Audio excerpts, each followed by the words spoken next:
Welcome to Final Fantasy V's Ancient Cave. This is going to be a doozy. This is one of the more infamous hacks of this game. Now, it's important to note this is not going to be a full walkthrough of the entire thing. It's going to be a general guide to how to get started, how to get going, and hopefully a look at some of the more interesting parts of the game, including the ending. I do plan to play this through, but maybe not necessarily all in one crawl or all in this first run that you will see here today. This video is supposed to just to help get you started with the game. This is a very famous ROM hack of Final Fantasy V. Now, it's kind of an obscure one and kind of hard to get, especially in English, because it is a ROM hack of the Super Famicom Japanese version of the game. And you have to apply a further English patch onto that. It does not work with the standard RPGE English patch. You have to get a Super Famicom ROM, patch that, and then patch that with the English translation. So it's a little bit difficult to get your hands on, but if you can, it's definitely worth a try. This is also comes with, as you notice, some save data. And the save data puts you out here near where the floating city comes up. Of course, it's not what's going to happen here. We're kind of trapped in this little mountain range. The rest of the game, I think you can kind of walk around in the rest of the game, the rest of the world, but things are kind of messed up because this is primarily programming of this Ancient Cave hack. And it's based on the Ancient Cave from Lufia 2, which is kind of a mini game or a bonus game that's worked into that RPG that turns a large tower into kind of a roguelike. Roguelike is a genre of randomly generated dungeons, randomly generated enemies and items. And in those games, you have always start off at level 1 when you come back. So if you die, you cannot save that progress. You always go back to the very beginning of the dungeon and you start at level 1. So there isn't really a way to kind of progress or save your progress that you work through. You have to just kind of go through the whole thing in one go. And you have to be kind of careful with resource management and a bunch of other things, but the cave is inside that desert tile. Here we have kind of a little opening in area.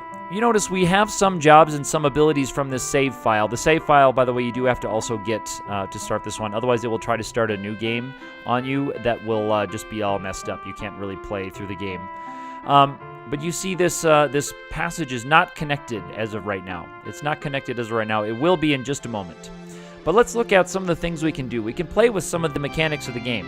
If you talk to this barrel from the bottom, it gives you the data that is saved. The number of attempts you have on this file, how many times you've beaten it, your time, etc. Okay? So, interesting to just kind of keep track of that. Now we're going to come up to the top part here. I do have that dash ability, which is cool.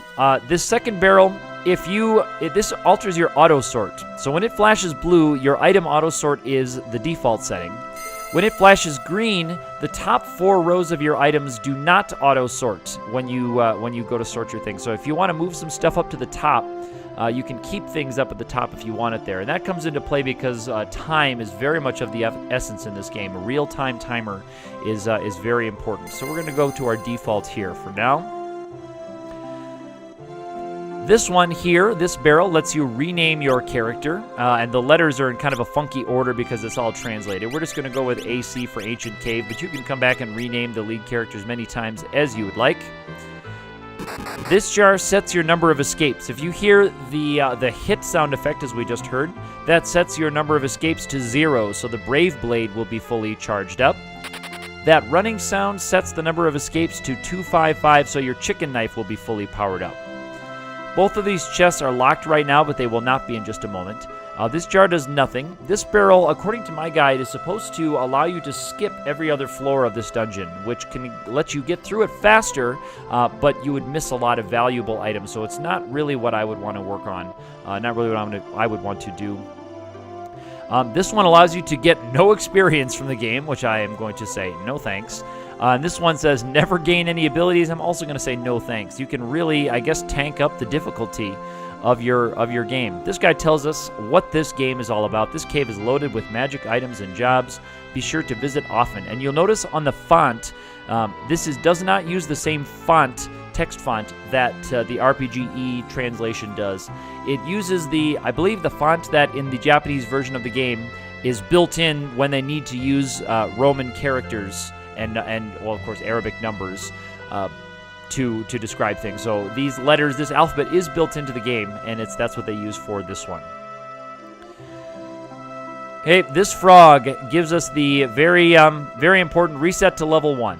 Because once we reset to level 1, that passage opens up. I lose my ability to dash, by the way, but that passage opens up and we can access the cave. You cannot go down there with the abilities that you have. This guy allows you to reset everything to all of the defaults. So I will go ahead and reset that to the defaults. Reset to level 1. And yes, there we go. We're back to no jobs, no skills, and look at that, my passage went away. It was open, and we can actually see it. If you lose the ability to see passages, it's interesting. You can't really lose that ability so much in the game while you're on a screen. So that's cool, but when you lose it, it waits until it refreshes the screen before it takes away the ability to see the passages. Now we can pick these up. Gold Shield, that's actually a really nice pickup, and a Luck Mallet. That's not so good a pickup. We have a shop here, and there are some shops down there in the Ancient Cave, and it's interesting. You have some kind of junky gear and some really, really nice gear that, boy, it wouldn't be nice to have these at the start of the game. Unfortunately, we don't have any money. We have very little to sell. We could sell this gold shield for $1,500. That wouldn't get us much for this one, but check this out. If I reload this one, I get a new set. So I could sell that gold shield and get some of these items. I might just keep the gold shield for now, though. I wish I had gotten another one. But all the items are randomized in this one. Again, I won't necessarily do all of my videos on this particular run, but I'm just showing you that you can have a good selection of things if you're willing to kind of stand here for a while and just look and see what's going on. I could buy a couple of mithril swords. That actually would be a nice use of my gold shield. So maybe I will. I couldn't quite get 2 mithril swords. It would be a nice trade-off if I could get a couple of nice weapons. Light staff would be kind of fun to have, but not what I'm really looking for at the moment. Kunai, the ninja knife, the Mangosh. I don't have quite enough to buy it. So I might just go with the gold shield and see what we find down in there. Now I will move some things around. I'm going to take the dagger off of Ferris and get it to Krill. She will act first all the time when we are. I'm going to take my broadsword off of AC there.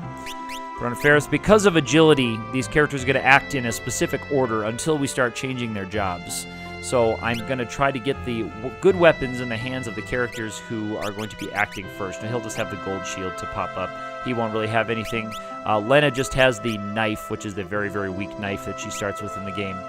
But let's go ahead and take a look at the dungeon, shall we? By the way, this one lets us turn off some inescapable battles, so it makes it a little bit easier. I believe I understand that correctly. Here you have to actually talk to the stairs back there to enter the cave. You have to select yes. You have to push A, though, talk to the cave. You can go back out there, but then you have to reset everything again, and you don't get more items or weapons. Now, your auto dash is turned on in the Ancient Cave here. We're actually not in a threat area yet, so I'm not holding B right now, but you are auto dashing because, again, time is very important once you go down there. And this is similar to the Castle Escape, the Karnak Castle Escape, where dash is just kind of always turned on, whether or not you have that ability or not. And here we are on the first floor of the Ancient Cave, and it is a tile set from the fire ship. Now, first floor is not always going to be a tile set from the fire ship. It could be anything. Could be from the Behind the Waterfall dungeon. It could be from the Mirage Village. It could be from the final dungeon. It could be from anywhere. It just borrows a random tile set from the game. And there's my timer. I have a 10-minute timer on every floor. 10-minute timer on every floor. That includes our random battle. So again, like the Karnak Castle Escape, we are on the clock all the time. Advancing to the next floor of the dungeon adds 5 minutes to your timer to a maximum of 10 minutes. So the most efficient way to use your time is actually Grind City. To grind out battles. Oh, that's too bad. My chest was already open. The first floor should have better loot than this. So this probably isn't going to be a run that I'm going to go on with forever, because the first floor should have some decent treasure, and it really does not. But kind of the standard practice on this is to grind around until you get to right about 5 minutes left on your clock and then advance to the next floor. That lets you build up your gold, build up to your AP once you start picking up jobs, and also getting enemy drops. Enemy drops are very important in this game.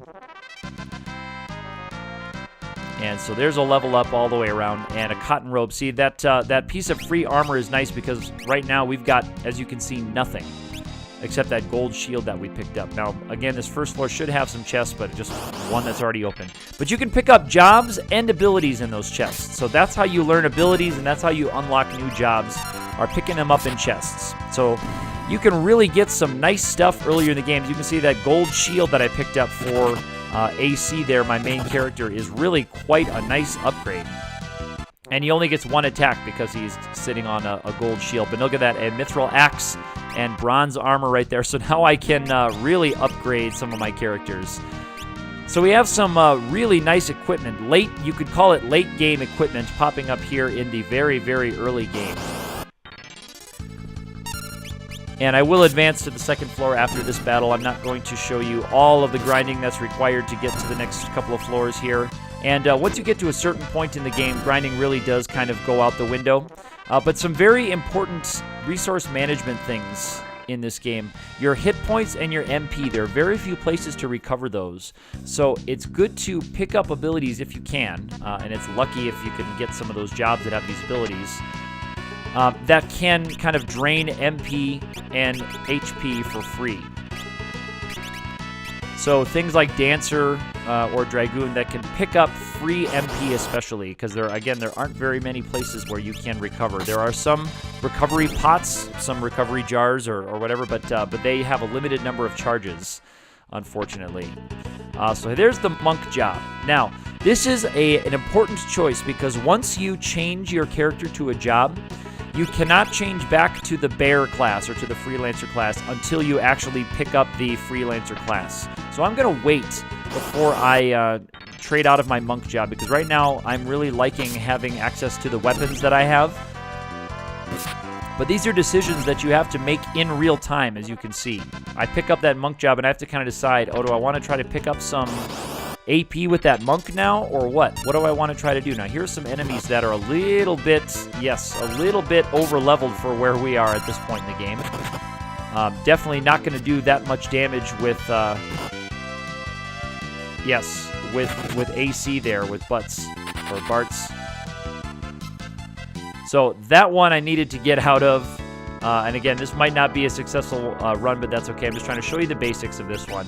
The first boss floor, quote-unquote boss floor, is on floor 11.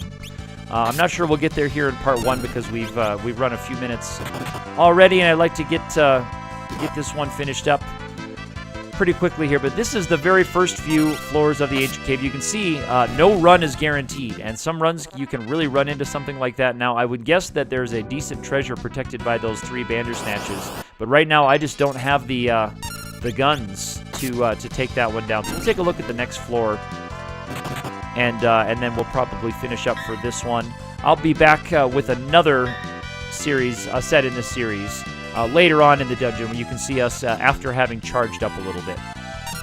But you can see the enemies start with very early game enemies, and then they kind of scale up as you go through the floors. I need a weapon for AC there. He desperately needs a weapon. Maybe I should have made him a monk. He'd be doing a lot more damage right now. So those are decisions you have to kind of make in real time again. But a speed run or just a single segment run through of this game would be interesting. You see our armor is protecting from the physical damage that the stray cats deliver. That's very interesting. So this will let us advance. And it tells you which floor you're on, and the timer doesn't start until you actually start moving. Now, this is interesting. One mechanic of this one you have to be kind of careful about but be aware of is sometimes there are 2 exits, and one of the exits is the entrance you came in. So I'll come in on the 3rd floor here, and this is not one that has it, but some tiles, some floors, you can actually just go right on back in and bring you down to the next floor. So you can lose out on a bunch of treasure chests. if you're not careful about that. If you pushed up on some of those when you come back in, you can lose out on some chests. So there's a high potion. So there's some, again, later game material that we won't really need access to for a while.